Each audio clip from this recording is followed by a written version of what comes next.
இது உங்களுடன் ஸ்டாலின். யாருடன் ஸ்டாலின்?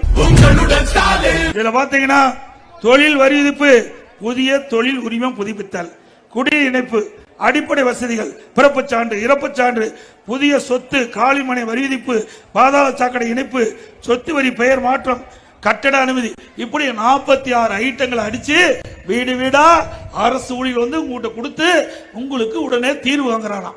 கிராமம் முதல் நகர வர 10,000 முகாம் பார், 46 சேவைகளும் வீடு தேடி வருது பார். கால் கடுக்க நின்னது போதும், குறையெல்லாம் சொன்னது போதும். வீடு தேடி அரச